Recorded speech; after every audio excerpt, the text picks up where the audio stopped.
Can I tell you a story, boss? The kindly old man that I knew as Harvey Aberline had asked me in a distant and almost wistful tone in that distinct foreign accent of his that I guessed was from somewhere in the United Kingdom on the very last day he had come into my coffee shop in a gentrified little town on the outskirts of Indiana's even more gentrified Hamilton County.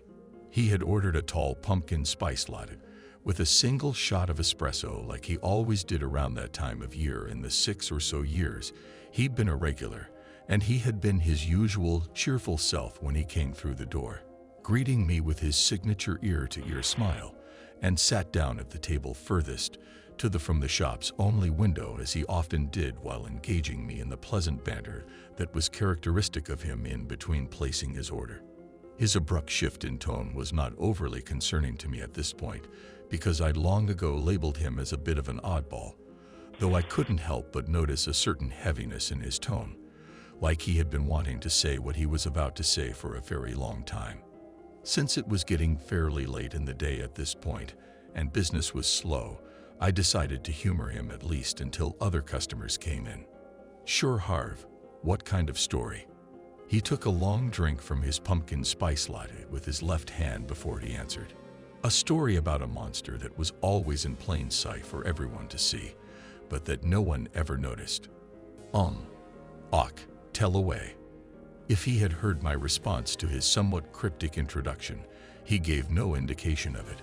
Instead, he just started talking, as if a figurative dam had just broken and words filled forth like a flood. "You've probably heard this story, or at least a version of it before. It's really quite famous. In fact, I wouldn't be surprised if you learned about it in school. Lots of extremely intelligent people have told it and debated about it over the years, and it even found its way into pop culture and literature, though no one's been able to get it right even after all this time," he said. I couldn't help but notice a hint of pride creeping into his voice as he said this to me, as if he were talking about a personal accomplishment. "You said this was a story about a monster?" I asked him, a bit confused. "Oh yes," he exclaimed in a giddy tone. "A nameless, faceless monster that did whatever he wanted, to whoever he wanted, whenever he wanted to do it. It was the talk of the town back in the day. Lots of people were accused of being the monster. Surgeons, hairdressers, tailors, butchers, gorillas, hell, even a prince. Everyone had their own pet theory about who he was and why he did what he did. Why, it wouldn't at all be an exaggeration to say that he was the celebrity that ushered in the age of the newspaper. Do you know the story I'm talking about?" he asked with an expectant smile spreading across his wrinkled face and a glint in his pale blue eyes, as if the possibility that I could have no idea what the hell he was talking about had never even occurred to him. "Sorry, Harv. I don't think I've ever heard a story like that." His smile quickly soured into an annoyed frown, as if I'd insulted him. "What do you mean you don't know what I'm talking about? Everyone knows this story. It's in the goddamn history books." He spat, suddenly furious with me. I was seeing him in a different light at this point. No longer did he seem like just a harmless oddball. Now I was beginning to think he might truly be crazy. So I tried to placate him as best I could, so he didn't have a full-blown meltdown in the middle of the shop. "I'm sorry, Harv. I don't read a whole lot." "Clearly not. Kids these days know nothing about anything, it seems." He lamented with exasperation as he calmed himself down almost as quickly as he had become enraged. "I guess I'll have to start the story from the beginning then," he said after another long drink of his latte. "Most people say that this story begins with a woman named Polly Nichols, while others say that it began with a woman named Martha Tabram. Both of these are wrong," he declared definitively. "Nichols was not the monster's first, not even close, and he'd never even laid eyes on the Tabram woman. That was someone else," he said before launching into a long monologue with his eyes closed, as if he were watching a picture-perfect recording of a distant memory behind his eyelids. "She had the most beautiful red hair. Not that trashy light ginger color you see on some women, but a deep crimson red just like the sunset, and just like blood. She saw the monster quite often, At least once a week when he went into her mother's little shop to buy trinkets with the meager wages he'd earned delivering meat. He didn't really care about the trinkets. They were just an excuse to see her. She would greet him whenever he came in, laugh at his awkward jokes, and make friendly conversation with him. But she never truly saw him for what he was. No one did. That was the story of his existence. He moved through life noticed, but never truly seen. Back then, the monster thought it was because people were stupid. Later in his life, though, he realized that it was because most people instinctively believed that monsters could only appear in stories and fairy tales. The idea that one could be one of your neighbors, or maybe even a regular at your place of business, is just too uncomfortable for most people to consider, so they don't. She certainly didn't. He paused to take another sip of his latte, only to find it empty. He then opened his eyes and looked over to me, his tone shifting back into that of a kindly, quirky old man. "Why don't you fetch me another one, boss? Storytelling is tiring work, and there is a lot left to tell." I had been so enraptured by his macabre recitation that it took my mind a moment to process what he was asking me for. "Oh, sure, coming right up." I stuttered as I did an about-face and headed over to the machine behind the counter to mix up another latte for him. As I did that, I found myself stealing glances over my shoulder at the old man that called himself Harvey Aberline. He had this look of pure contentment painted across his face, like he was a child bragging to a friend about how he had gotten into the cookie jar without his parents' knowledge, rather than an old man telling a story of violence and heavily implied murder to a near-total stranger. He was almost certainly a crazy old coot, but at that point I didn't really have any reason to think he was anything but harmless. At least that's what I do my best to tell myself these days. When I came back with his second latte, he looked utterly delighted that his new confidant had returned and that he could continue his story. He snatched the latte out of my hands and sipped it greedily before he spoke. That's the stuff. Now where was I?" he wondered aloud. "You were talking about a woman with red hair." His eyes lit up at my mention of her. "Oh yes, of course. How could I forget? I guess my memory is finally starting to slip," he chuckled. "Take it from me, boss, don't ever grow old. Whoever tells you there's dignity in it is selling you nonsense. It's better to go out while you're young and spree, and can still do what you love most without your back and knees screaming at you every step of the way." He complained. I gave him a half-hearted nod, while I silently awaited him to continue his grim tale. Before long, he took a deep breath and closed his pale blue eyes once more and continued his story.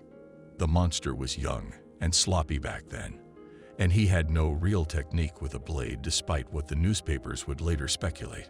That first girl screamed bloody murder when he made the first cut and sent him into a panic.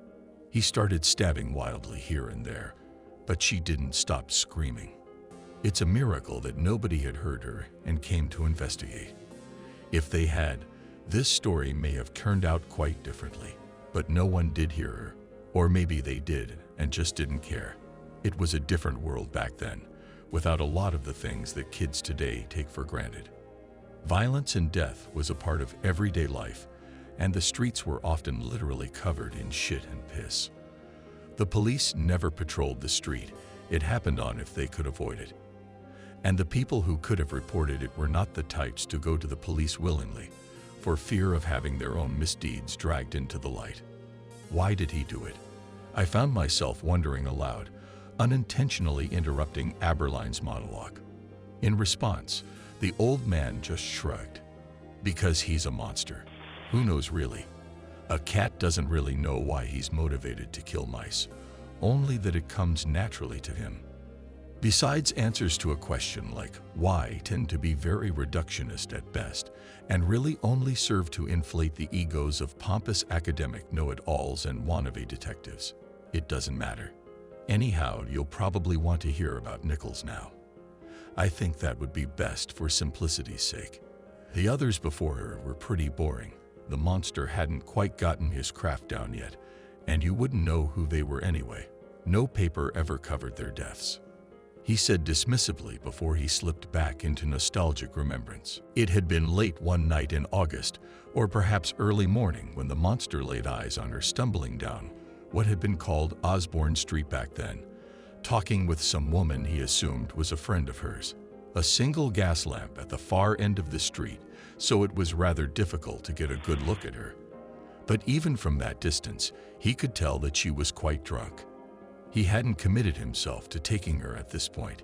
He was just watching. She bantered with that friend of hers for perhaps 10 minutes or so before she said her goodbyes to her and staggered back down the street toward the monster. Once she was close enough to him, he went up to her as naturally as he could and made conversation. Her speech was slurred and difficult to decipher, but eventually she did manage to proposition him as well as anyone in such a state could have. It was at that moment that he decided he would kill her. A lot of self-proclaimed experts have said over the years that the monster chose her because he hated women of her particular profession. That perhaps such a woman had given him a disease, or that perhaps his own mother had worked in a similar capacity, and that Nichols had been a hateful reminder of that. All of that was nonsense, of course. He bore her no real ill will. He'd never even seen her before that night. He chose her simply because he knew that she would be easy for him to execute with impunity. That was the only real reason he chose most of the women that he did. If he'd made a habit of selecting and pursuing the respectable ladies of high society, he would have ran a much higher risk of exposure and capture. There really wasn't any more to it than that. But I'm getting ahead of myself. He paused once more and took a deep breath. He made a show of negotiating a fair price for her services, and she confided in him that she was in need of DOS money for a place to sleep that evening. After giving her a sympathetic look, he agreed to her price. She took his arm, and then off they went together into the darkness. Nichols chatted incessantly as they walked to spite her inebriation, particularly about this black straw bonnet, trimmed with velvet that she seemed rather proud of. The monster, for his part, made half-hearted attempts to reciprocate her enthusiasm for conversation until he felt they were far enough from prying eyes. Then he wrapped his hand around her throat and squeezed until she was nearly unconscious. Then he lowered her to the ground and cut deeply into her throat with the long-bladed knife he had carried with him for that exact purpose. Her death was not like the first woman's. She had no opportunity to scream.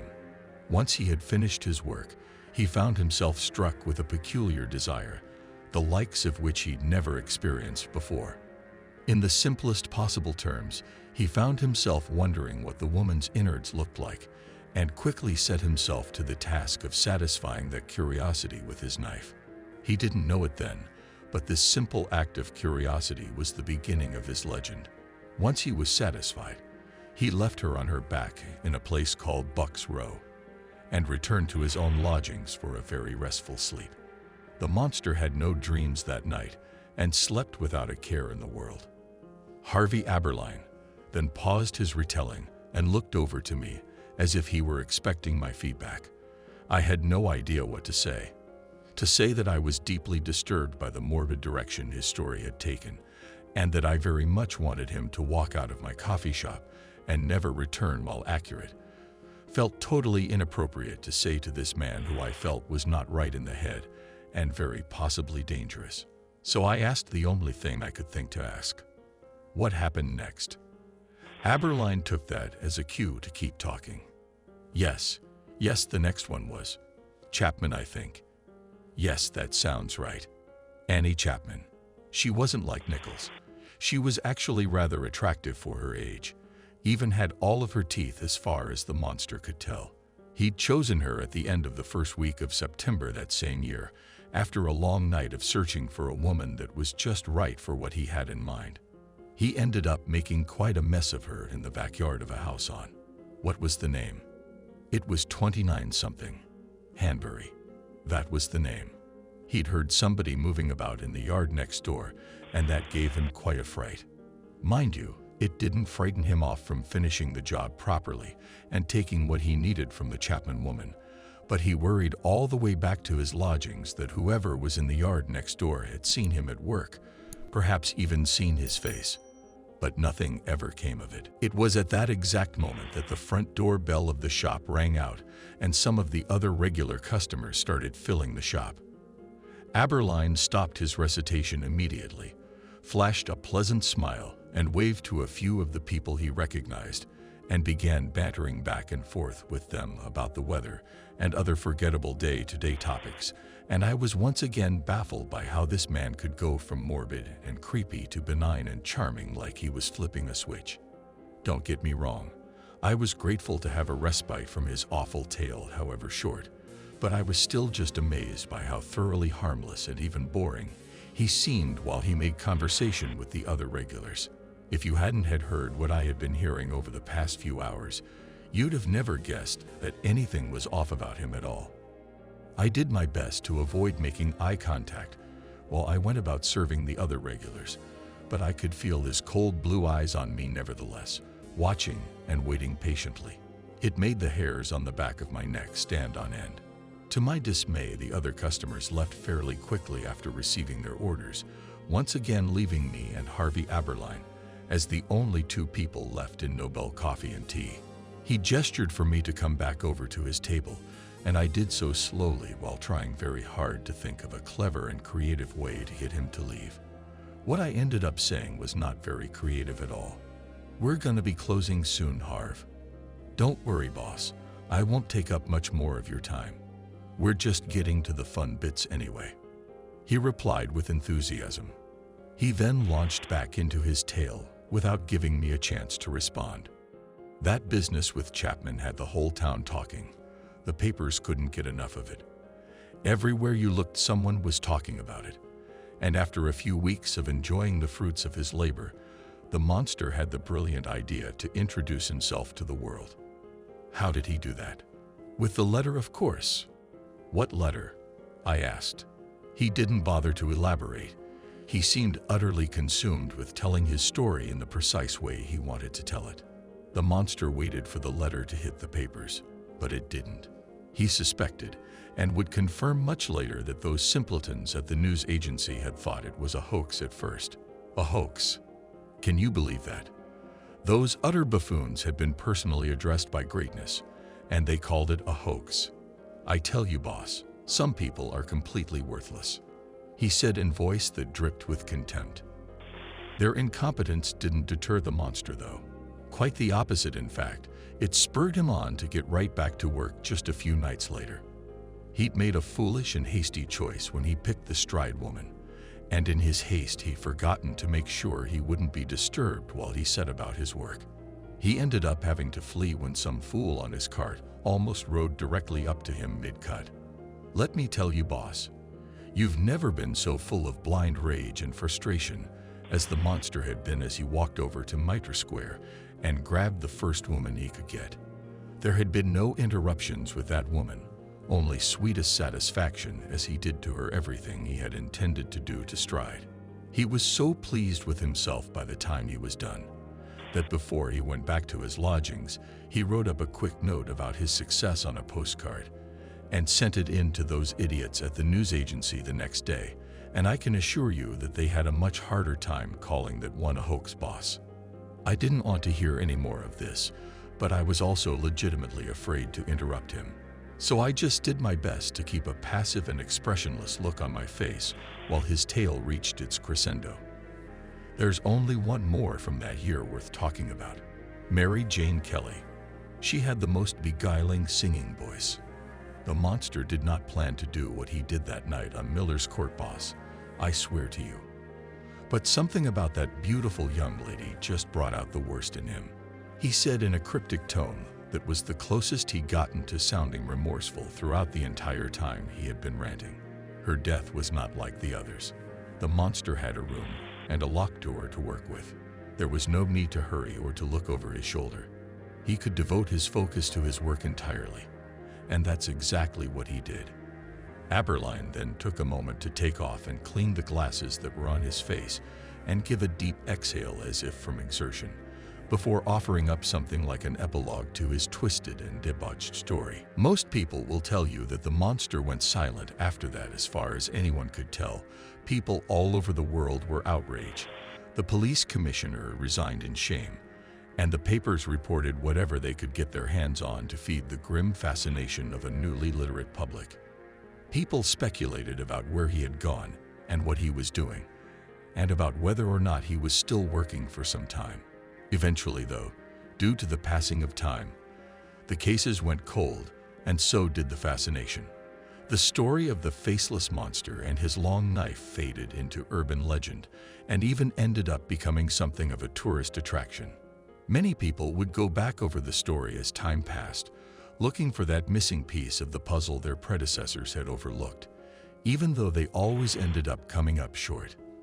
Not many people talk about it anymore, because as awful as his reign of terror had been, most reasonable people will tell you that by now, the monster must be long dead, a thing of the past. He then looked me in the eyes with a sly grin spreading across his aged face as he leaned in closer to me. But let me tell you a secret, boss. Monsters never really die, so long as there are people around to remember them and tell their stories. That's why the work has to continue, why it must always continue, so that people remember, he said reverently. Sensing that his long, incoherent monologue was finally over, I quickly went about the task of getting him out of the shop as politely as I was able to. Well, that's really fascinating, Harvey, and honestly a lot to digest. I've got to close up shop now, but you've definitely given me a lot to think about. He looked a bit crestfallen at my response, but he took the hint. Yes, of course I understand. I'm tired anyway. Thanks for hearing me out. It's been such a long time since I've been able to tell that story. He then stood up and stretched his tired limbs before he made his way to the front door of the shop and turned around to face me one last time. You'll hear from me soon, he said with a wink before he turned and walked out the door and back onto the street outside. I locked the door behind him a lot quicker than I'd care to admit, and watched him walk up the street without consciously realizing that I was holding my breath until he disappeared from view. This experience I had with the man called Harvey Aberline unnerved me deeply and stayed in my thoughts until I got home a few hours later. His words felt so sincere to me that I couldn't shake the feeling that he had described actual murders to me. So if only to lay my worries to rest, I Googled some of the names and addresses he had talked about that I could remember, and was really relieved by what I found out. The people he talked about were indeed the victims of an unidentified serial killer from Great Britain, but the murders had taken place over 133 years ago. There was simply no way that he could have been the perpetrator of those crimes. He was probably just a nutcase with a true crime fetish. I did my best to put him out of my mind after that, and fortunately for me, I never saw Harvey Aberline again after that day. Whenever he came up in conversation with the other regulars, the most anyone could agree on is that he had moved away. I didn't miss him. Several years came and went after that day, and I had nearly forgotten all about him until one cold morning when I had stepped outside of my apartment to start my car and head into work. I found a peculiar little box just outside my door with an attached postcard. There were no addresses or postage stamps anywhere on the box or postcard, which to my mind could only have meant that someone had to have already known where I lived and dropped it off by hand. The postcard itself contained a short message written in spidery handwriting with red ink. Dear boss, I hope this is enough to convenience you. I'm a lot of things, but I'm no liar. Ha. I then somewhat hesitantly took the box into my hands and opened the lid. Once I saw what was inside the box, I immediately vomited all over my front porch and ran back inside to grab my phone and call the police. I would end up finding out later that the putrid contents of that package from hell that had been left on my doorstep was in fact a cleanly excised woman's uterus. The cops were never able to find out where it came from, and as I type this, I still live my life in fear, looking over my shoulder wherever I go, and I guess the only thing I have left to say is this warning, that if you ever come across a peculiar left-handed old man with a taste for pumpkin spice, run away as fast as you can, because he very well could be the monster that I met at Nobel Coffee and Tea.